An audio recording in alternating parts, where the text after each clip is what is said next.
कि एक बार जनता 1947 में जागी थी या उससे पहले भी जागी थी 1857 में, और अब 2023 में जब जनता जागेगी तो ये बीजेपी का आखिरी साल होगा। चाहे वो कांग्रेस हो या बीजेपी हो, सबने एक गंदी राजनीति खेली है। और मोदी जी हैं तो सब कुछ मुमकिन है। क्या क्या मुमकिन है, जरा गिनवा दीजिए। देखिए, हमें भरोसा नहीं है बिल्कुल भी, क्या पता हमारे पहलवानों के साथ क्या हो। देखिए, नार्को टेस्ट भी होना चाहिए तो सुप्रीम कोर्ट के निगरानी में होनी चाहिए, मीडिया के निगरानी में खुले में नार्को टेस्ट होना चाहिए। कोई केरला स्टोरी नहीं है, सब मनगढ़ंत कहानी है, सब मनगढ़ंत। आजकल जो है भाजपा सरकार अपने पैसे से अपने प्रोड्यूसर भी पैदा करने लगी है और फिल्में भी बनवाने लगी है। केरला स्टोरी के लिए आप टैक्स फ्री करते हैं, और जो बाकी पब्लिक की जेब काटी जा रही है उसका क्या? नमस्कार, मैं प्रियंका, आप देख रहे हैं इंडिया इंटरनेशनल न्यूज। इस वक्त दिल्ली के जंतर मंतर पे हूँ। मेरे साथ बहुत ही खास व्यक्ति हैं, क्योंकि आप लगातार वीडियो में देख पाए होंगे मेहताब हिंदुस्तानी, जो कि बेबाकी से अपनी बात रखते हैं और सरकार तक जो इन बेटियों के साथ अन्याय हुआ है उसके खिलाफ लड़ रहे हैं। तो क्या कहेंगे सर, लगातार आप जिस तरह से इस प्रदर्शन में शामिल हो रहे हैं, तकरीबन 1 महीना हो चुका है, लेकिन अभी भी बेटियों को न्याय नहीं मिला है। जी, लगभग 34 दिन हो गए। देखिए, न्याय मिलेगा, देर हो रही है, ज़रूर मिलेगा। और अब इंतज़ार सिर्फ 28 तारीख का है। आप जनसैलाब 28 तारीख में देखना। ऐसा क्या खास करेंगे 28 तारीख? देखिए, अगर आपको कोई न्याय ना दे तो हम जो हैं हिंदुस्तानी हैं, न्याय अगर ना मिले तो हम न्याय को छीन भी लेते हैं। क्योंकि हमारे जो देश पर राज किया जिन्होंने, जो ब्रिटिश शासन था, हमने उनसे अपना देश छीन लिया, न्याय छीन लिया। तो ये तो हमारे कुछ सत्ताधारी लोग हैं। तो क्या आप लोग कानून अपने हाथ में लेंगे? देखिए, बात कानून की नहीं हो रही है।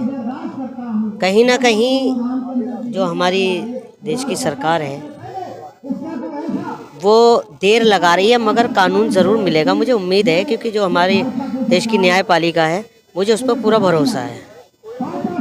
मोदी जी पे भरोसा नहीं है जिस तरह से आप कह रहे हैं, और लगातार 1 महीना हो गया इन बेटियों को, कोई आम बेटियां नहीं है। देखिए, अगर उन पर भरोसा होता या भरोसा करने काबिल होते तो अब तक न्याय मिल चुका होता।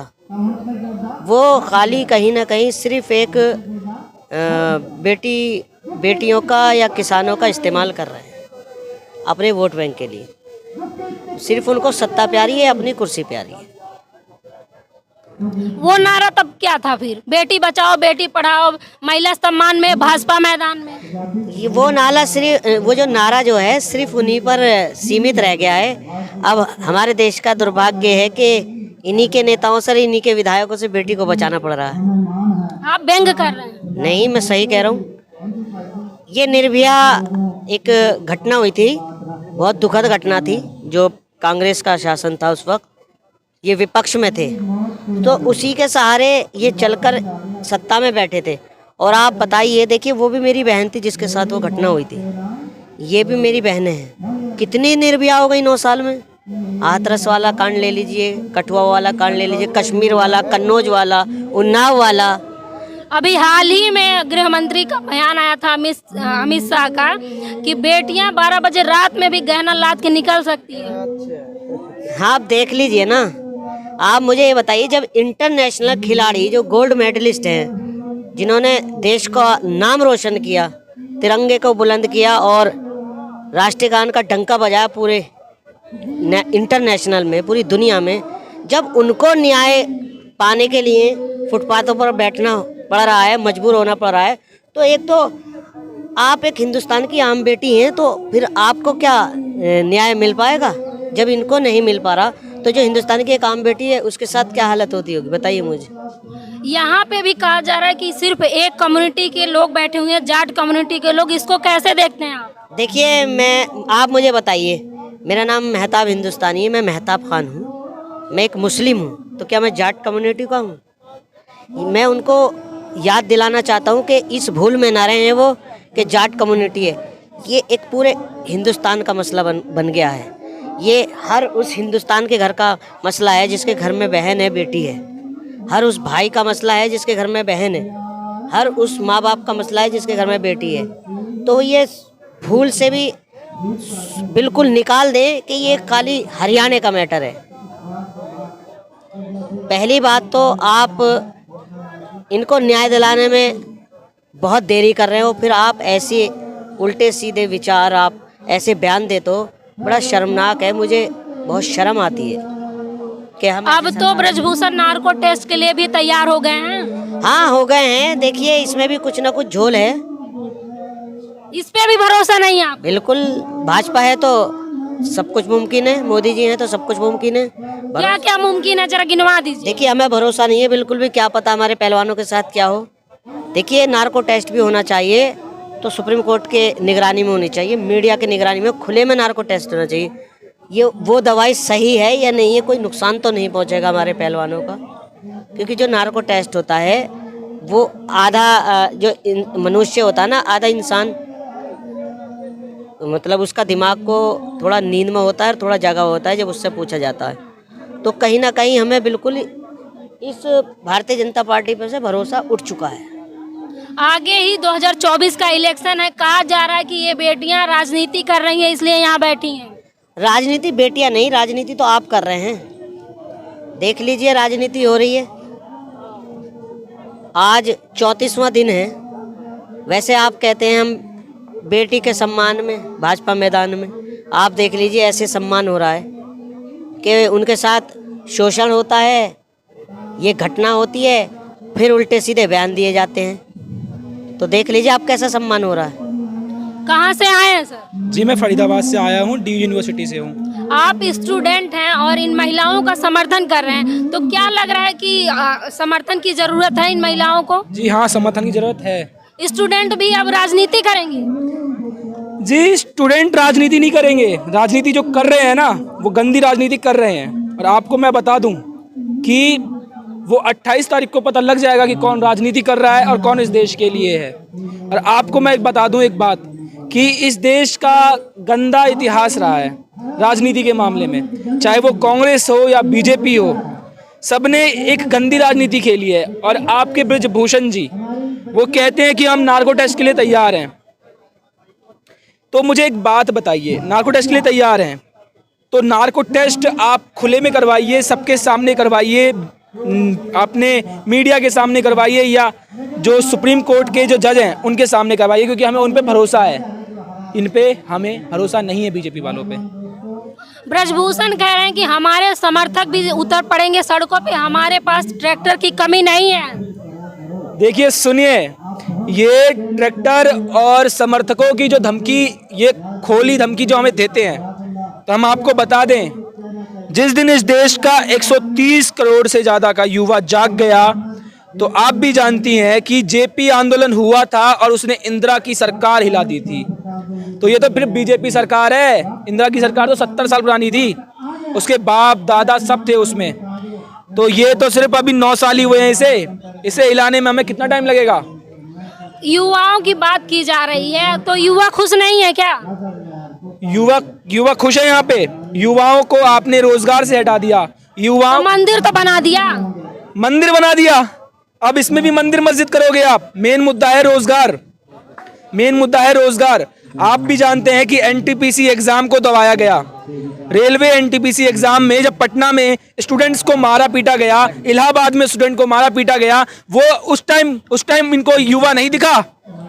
आप ही जैसे लोग हैं, कुछ लोग जो सरकार को बदनाम करते हैं। सब बीजेपी तो बढ़िया काम कर रही है। अच्छा जी, बीजेपी बढ़िया काम कर रही है। ये बीजेपी कहाँ से आपको बढ़िया काम करती दिख रही है? अच्छे दिन, ये अच्छे दिन है। हमें बैठ के अपनी बेटियों के लिए न्याय मांगना पड़ रहा है और 30 दिन से ऊपर का टाइम हो चुका है, हमें न्याय नहीं मिला। तो ये कहाँ के अच्छे दिन है? ये अच्छे दिन है?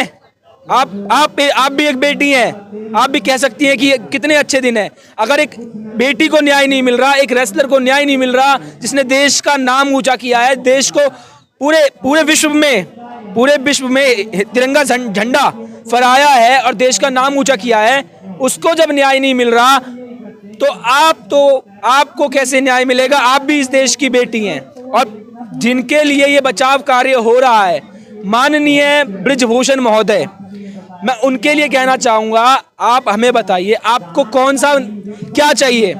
वो लड़की चाहिए, वो बेटी चाहिए जिसने देश का नाम किया हो, जिसने देश का जिसने देश को इतनी ऊंचाई पे पहुंचाया हो, या वो नेता चाहिए जिसके ऊपर 50 से ज्यादा मामले हैं, जिनके ऊपर टेररिस्ट अटैक के मामले हैं, जिनके ऊपर 1993 के भी मामले हैं, जिनके ऊपर गुंडा एक्ट के भी मामले हैं, जिनके ऊपर आर्म्स एक्ट के 4 मामले बैठे हुए हैं। संजय दत्त भी था जिसके ऊपर एक आर्म एक्ट में संजय दत्त को सजा हो गई थी 7 साल की। आपको भी 6 बार के सांसद हैं ब्रजभूषण। 6 बार के सांसद इसलिए हैं वो 6 बार के जनता पसंद कर रही है तभी तो 6 बार सांसद रहे हैं। जनता पसंद नहीं कर रही है उन्हें, और ये रियल है। अगर आप गोंडा वासियों से पूछें या किसी से भी पूछें, ये रियल बात है। आप गोंडा में भी जाके पूछ सकते हैं। उत्तर प्रदेश में राम राज्य है। राम राज्य नहीं है उत्तर प्रदेश में। उत्तर प्रदेश में राक्षस राज्य है। उत्तर प्रदेश में राक्षस। योगी जी ने बोला था कि उत्तर प्रदेश में गुंडा को मिट्टी मिलाया जा रहा है। सबसे गुंडा तो यहाँ बैठा है दिल्ली में, इसको मिलाओ ना। और मैं कह रहा हूँ जो हाथरस कांड में एक दलित बेटी के साथ में बलात्कार किया जाता है, उसकी जीभ काट दी जाती है, उनके माता पिता इंसाफ मांगते हैं। क्या योगी जी को पूछना था तो उनको इंसाफ मिला है? बताओ ना। और एक कन्नौज में 7 साल की जो लड़की है उसके साथ बलात्कार किया, उनको इंसाफ मिला है? आप बात कर रहे हो राम राज्य बना दिया। कौन सा? और ये है अच्छे दिन आपके, ये है आपके अच्छे दिन का जवाब। राशन तो फ्री मिल रहा है ना। राशन एक मिनट, एक बताओ। देश में सुनिए मेरी बात, इज्जत भरी या राशन, आप मुझे बताइए। तो जनता को कैसे समझाएंगे?